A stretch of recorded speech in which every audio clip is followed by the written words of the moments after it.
Fleet Admiral Sarah Chen stood at the bridge of the HSS Prometheus, Earth's most advanced warship, watching the holographic display of what should have been humanity's first peaceful contact with an alien civilization. Instead, she was witnessing the beginning of a war.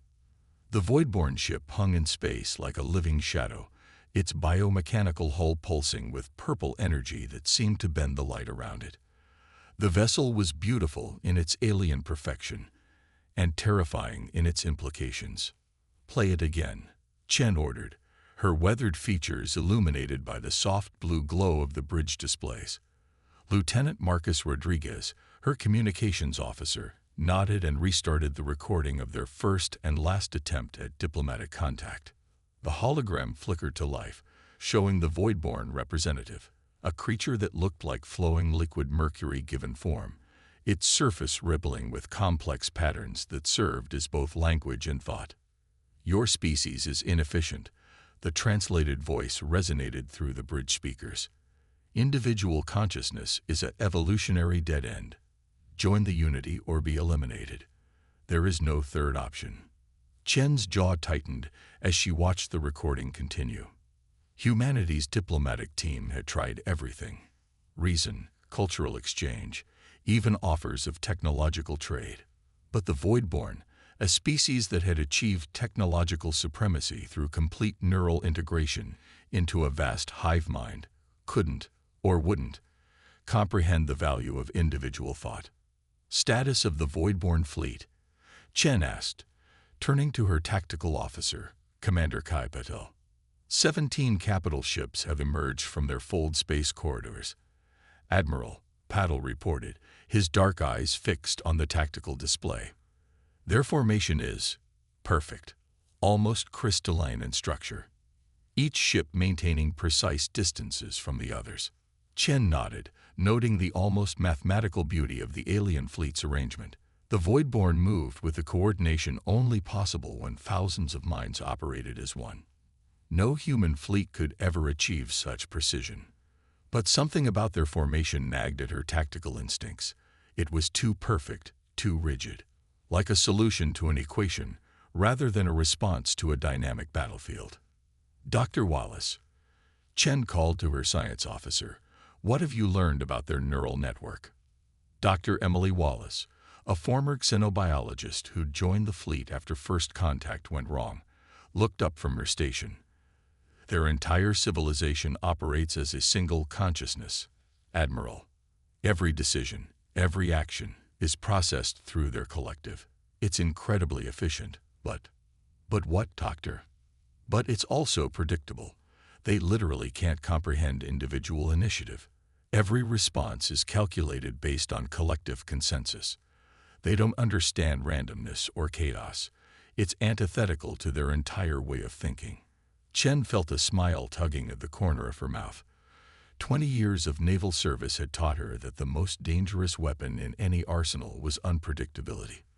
The Voidborn's perfect coordination might be their greatest weakness. "Lieutenant Rodriguez, send word to Earth Command. Tell them." She paused, watching as more Voidborn ships emerged from fold space, their hulls gleaming with that unsettling purple energy. "Tell them we found a way to fight back." "Mom." Rodriguez looked uncertain. "The Voidborn think individual consciousness is a weakness," Chen explained, her eyes never leaving the tactical display. "They see our independence as primitive, chaotic. They're counting on their unity being superior to our diversity." She turned to face her crew, seeing the mix of fear and determination in their eyes. "Let's show them why humanity's greatest strength has always been our ability to think for ourselves." Commander Patel's console suddenly blazed with alerts. "Admiral, the Voidborn fleet is moving into attack formation. Energy readings are off the scale." Chen squared her shoulders, years of command experience settling around her like armor. "All hands to battle stations, and get me a secure line to the rest of the fleet. If we're going to survive this, every ship captain needs to understand what we're up against and why our supposed weakness might be our only hope for victory." As klaxons blared throughout the Prometheus, Chen thought about the irony of the situation. The Voidborn had spent millennia perfecting their unity, engineering away individual thought in pursuit of efficiency. But in doing so, they'd lost something essential: the chaos factor that had driven human innovation since the first cave paintings. They were about to learn that sometimes the most perfect weapon is imperfection itself. The first shots of the war were about to be fired, and humanity's future would depend not on matching the Voidborn's perfect coordination, but on proving that their greatest strength lay in being exactly what the enemy despised: gloriously, unpredictably human. The first battle lasted exactly 6 minutes and 43 seconds, just long enough for Fleet Admiral Chen to confirm her theory about the Voidborn's fatal flaw. "Replay the tactical feed," she ordered, standing amid the smoke-filled bridge of the Prometheus. The ship had survived their first encounter, but not without cost. Hull breaches on 3 decks, 2 rail gun batteries destroyed, and 13 crew members in medical bay. The holographic display flickered to life, showing the recent engagement. The Voidborn fleet's attack had been perfect, too perfect. Their ships moved in precise geometric patterns, each vessel's position calculated to maximize their collective firepower. "Stop," Chen commanded. "There." Watch their response to the Exeter's maneuver. The crew watched as the recording showed the destroyer Exeter executing what could only be described as a desperate move. Its captain had cut power to engines mid-battle, letting momentum carry the ship straight through the Voidborn formation while running silent. "They didn't fire," Dr. Wallace observed, her eyes widening. "Not a single shot at a target that practically flew through their weaponry envelope." "Because it wasn't in their tactical database," Commander Patel finished, understanding dawning on his face. "They literally couldn't process a ship deliberately going dark mid-battle. It didn't fit any known combat algorithm." Chen nodded, a plan already forming in her mind. "Their hive mind is incredibly powerful, but it's also inflexible. They fight like a quantum computer, processing countless variables to find the optimal solution. But throw in something completely irrational, and their whole decision-making process breaks down," Dr. Wallace finished. "It's like showing a chess computer a move that shouldn't be possible. They freeze, trying to compute the logic behind an inherently illogical action." Lieutenant Rodriguez looked up from his communication station. "Admiral, we're receiving reports from the other surviving ships. The Voidborn are regrouping at the edge of the system. Their formation is different this time." The tactical display updated, showing the alien fleet arranged in what appeared to be a double helix pattern. Energy readings suggested they were adapting their strategy, trying to create a more comprehensive attack matrix. "They're learning," Chen mused, "but they're learning as a collective. They're trying to optimize their approach to counter what they think is our strategy." She turned to her crew, her eyes bright with determination. "But they're still thinking like a hive mind. They're looking for patterns where there are none." "Ma'am," Commander Patel spoke up, "I have an idea. It's unorthodox. Those are my favorite kind, Commander. The Voidborn process everything through their collective consciousness, right? What if we gave them too much to process? Not just random actions, but contradictory ones. Multiple ships doing completely different things, none of them following any recognizable tactical doctrine." Dr. Wallace jumped in, excitement clear in her voice. "Like a distributed denial of service attack, but against their cognitive network. We wouldn't need to actually defeat their technology, just overwhelm their ability to understand what we're doing." Chen walked to the tactical display, studying the Voidborn formation. "We have 37 ships left in the fleet. That's 37 different captains capable of making their own decisions. No coordination, no pattern, no logic for their hive mind to grasp." She turned to Rodriguez. "Get me a secure channel to all ship captains, and find me the ones with the most disciplinary marks for creative interpretation of tactical protocols. I want our most unpredictable officers leading this charge." As her crew rushed to comply, Chen thought about Earth's long history of warfare. Every major technological advantage had eventually been countered, every perfect strategy eventually defeated. But humanity's chaos factor, Their ability to act irrationally, to make choices that defied logic, had always been their secret weapon. "Dr. Wallace," Chen called out, "how much do you know about 20th century jazz?" The scientist looked confused. "Jazz? Not much, Admiral. It's all about improvisation. Musicians playing their own interpretations, creating something beautiful from chaos. The Voidborn are a perfect orchestra, every note planned and coordinated. We're about to teach them how to jazz." The bridge crew shared uncertain looks, but Chen could see the spark of understanding in their eyes. They were about to turn their greatest perceived weakness, their individuality, into their strongest weapon. "Send word to the fleet," she ordered.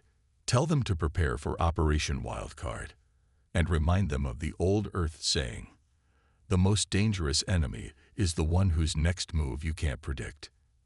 As the orders went out, the Voidborn fleet began another perfectly coordinated advance.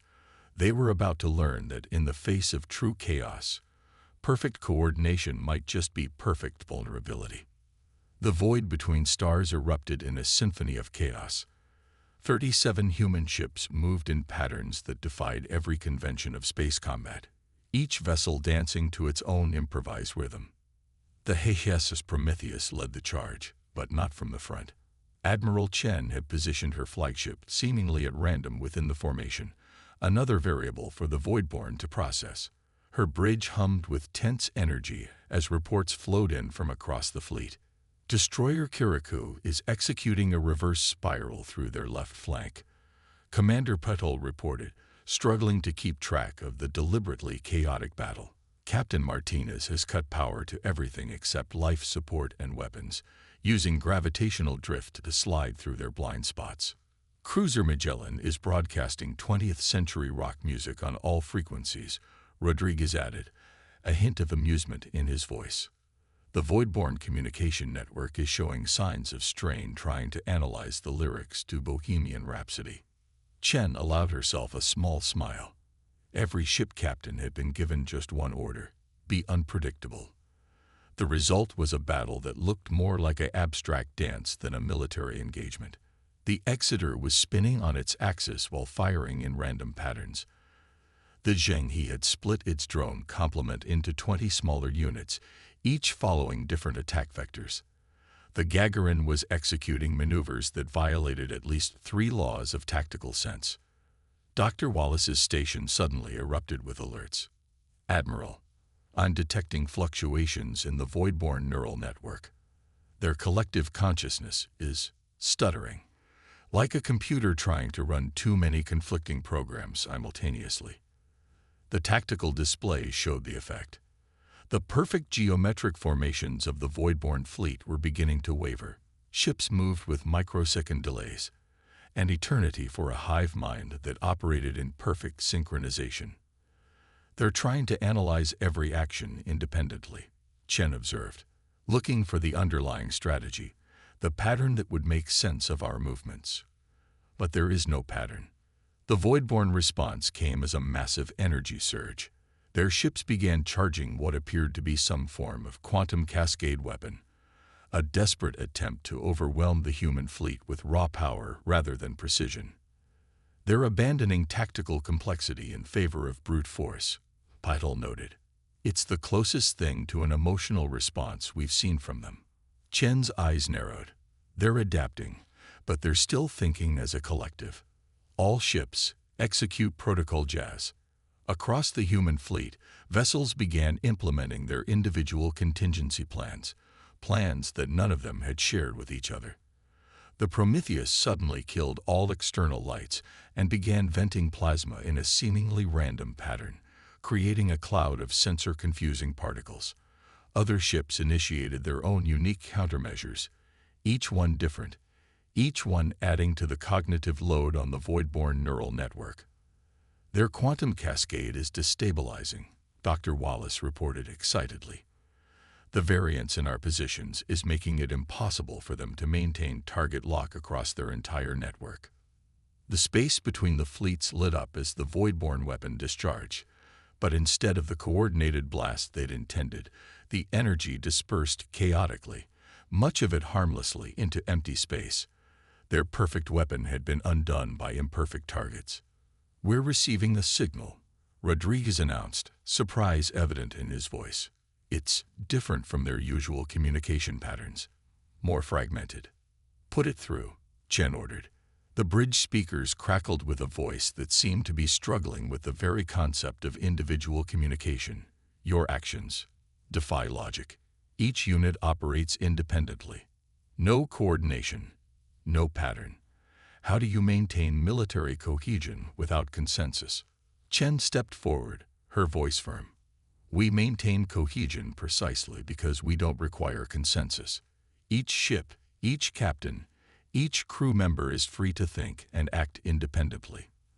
That's not our weakness. It's our strength." There was a long pause before the Voidborn responded.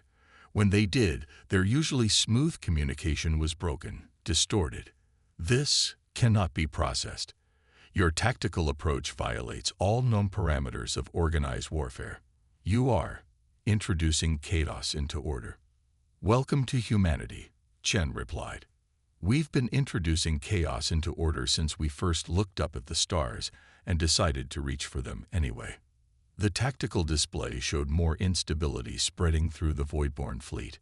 Ships began breaking formation, their movements becoming erratic as the hive mind struggled to process multiple independent threats simultaneously.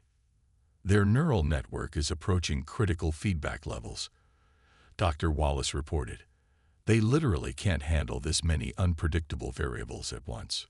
Chen watched as the mighty Voidborn fleet, with all its technological superiority and perfect coordination, began to fracture under the weight of human unpredictability.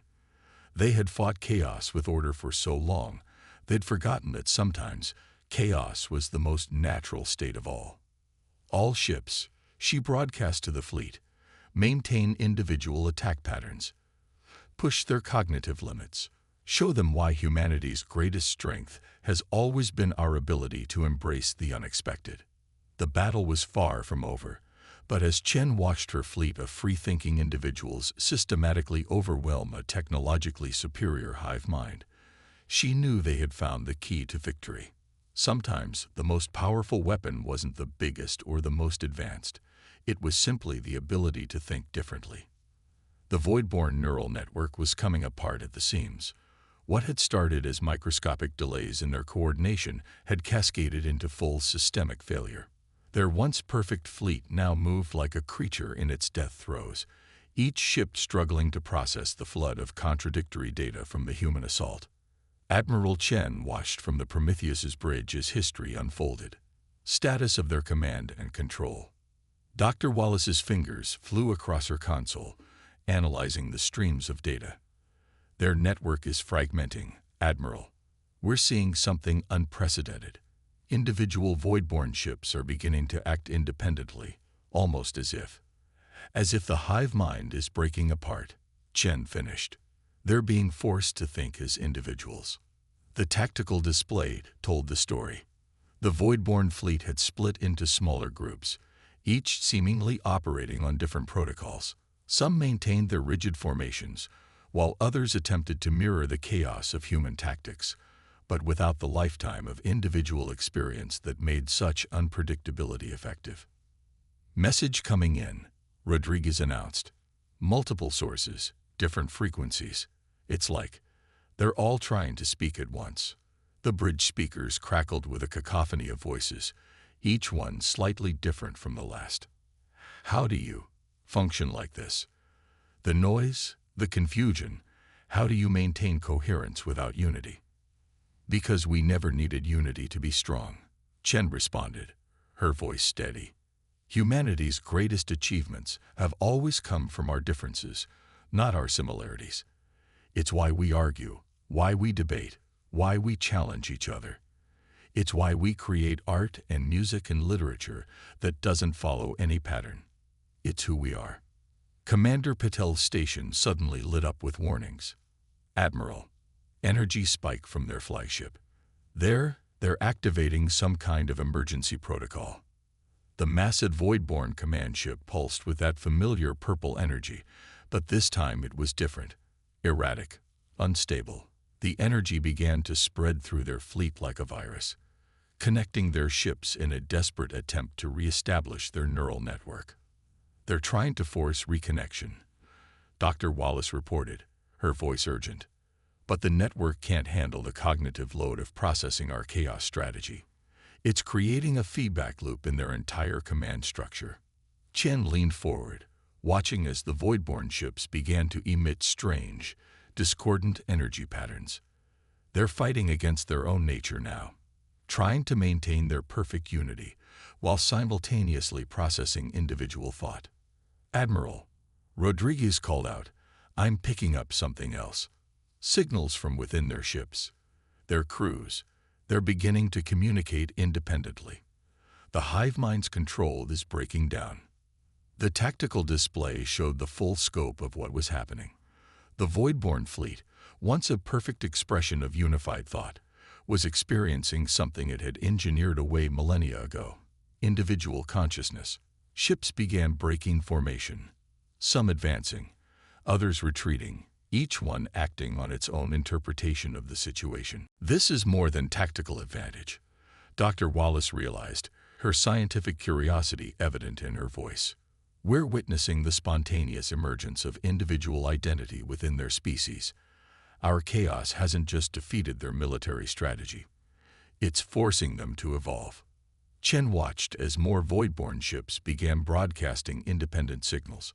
Some were calls for retreat, others demands for continued attack, and still others expressing something that seemed almost like curiosity about this new state of being. "The hive mind is their civilization's foundation," Chen mused. "Without it," she turned to her crew, "all ships, hold position. Weapons tight but ready. Let's see what emerges from this chrysalis." The space between the fleets filled with a storm of conflicting communications as thousands of Voidborn experienced individual thought for the first time in their species' history. Their ships moved in uncertain patterns, like newly hatched creatures learning to walk. "Admiral," Rodriguez said softly, "I'm getting a signal from one of their ships. Just one. They're requesting dialogue. Not as a collective, but as an individual." Chen straightened her uniform. This was no longer just a battle for survival. It was a moment of first contact all over again, but this time with a species that was rediscovering something they had lost long ago: the power of independent thought. "Put them through," she ordered. "Let's show them what real communication between individuals looks like." As the signal was connected, Chen couldn't help but appreciate the irony. Humanity had entered this conflict believing they were fighting for survival against a superior species. Instead, they had become catalysts for an evolution that would reshape the galaxy, proving that sometimes the greatest victory isn't destroying your enemy, but helping them discover a truth they have forgotten about themselves. The conference room aboard the Prometheus had never been designed for this kind of meeting. Around the oval table sat the strangest gathering in human history: 3 human officers and 3 Voidborn representatives, each one now radiating its own distinct pattern of consciousness. Admiral Chen studied the shifting Mercury-like forms before her, where once they had moved in perfect synchronization. Each Voidborn now displayed subtle variations in their surface patterns, the first visible signs of individuality in their species for millennia. "We have existed as one for so long," the Voidborn, who had identified itself as first to question, spoke, its surface rippling with unique patterns of blue and silver. "We believed unity was the pinnacle of evolution. We were wrong." Dr. Wallace leaned forward, fascinated by the changes she was observing. "Your neural network, it's not completely gone, is it?" "No," another Voidborn, calling itself Seeker of New Paths, responded. "Its patterns pulsed with green and gold. We maintain a connection, but it is different now. We are learning to be both one and many. It is uncomfortable, exciting, frightening." Commander Patel had been quietly observing the exchanges. "Your fleet, how are they adapting to this change?" The third Voidborn, Pattern Breaker, shifted its form slightly. There is discord. Many fear this new state of being. Others embrace it. We are experiencing something we had engineered away.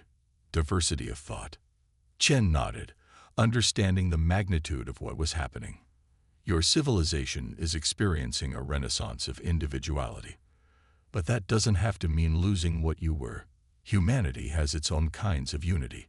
We just achieve it differently. Yes, First to Question agreed, its surface briefly matching the colors of its companions before shifting back to its own pattern. We observe how you maintain cohesion despite, no, because of, your differences. It is a paradox we are only beginning to understand. Dr. Wallace's console chimed softly. The changes are stabilizing across their fleet. It's like watching a new form of consciousness emerge in real time. They're finding a balance between collective and individual thought. We have watched humanity for decades, seeker of new paths revealed. We saw your conflicts, your divisions, your chaos. We thought it made you weak. Now we understand. It made you strong, adaptable, creative. Evolution isn't about reaching perfection, Chen replied. It's about maintaining the ability to change, to adapt, to grow. You sought perfection through unity. We found strength through diversity. Pattern Breaker's surface rippled with what they had learned to recognize as amusement. Perhaps this is why the galaxy produces many species, not one perfect form. The universe itself embraces diversity. The meeting continued for hours, each side learning from the other. The Voidborn shared insights from their collective consciousness, while the humans explained concepts like art, debate, and individual choice. It was more than diplomatic negotiation. It was two species teaching each other how to see the universe in new ways. Finally, Chen stood, addressing both her crew and the Voidborn representatives. So, where do we go from here? First to Question rose as well, its form catching the light in a way that seemed almost hopeful.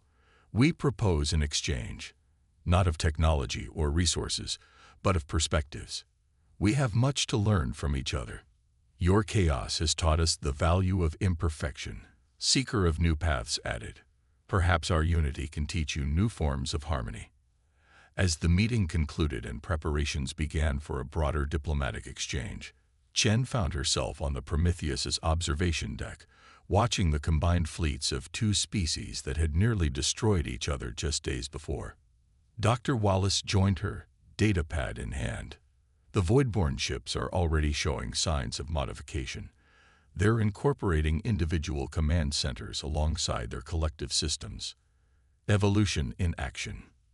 They're not the only ones evolving, Chen replied, watching as human and Voidborn vessels began conducting joint maneuvers. This encounter has changed us too, reminded us that strength comes in many forms. In the space beyond the viewport, Voidborn ships now moved with a new kind of grace, their formations maintaining elements of their old precision, while incorporating unpredictable variations. It was a dance of order and chaos, unity and individuality, a living symbol of how two vastly different approaches to existence could learn from each other. The war that had never really been a war had ended. In its place, something unprecedented was beginning. A partnership between a species that had found strength in chaos and one that was rediscovering the power of individual thought. Together, they would face whatever challenges the galaxy held, proving that the greatest victories don't come from destroying your opponents, but from helping them grow into something new. As Chen watched the combined fleet, she thought about how far both species had come. The Voidborn had learned that perfect unity wasn't the end of evolution, and humanity had been reminded that their greatest strength lay not in their technology or their tactics, but in their fundamental nature, their beautiful, chaotic, endlessly surprising humanity. The future that awaited them would be neither perfectly ordered nor completely chaotic. It would be something new, something that combined the best of both approaches. And that perhaps was the greatest victory of all.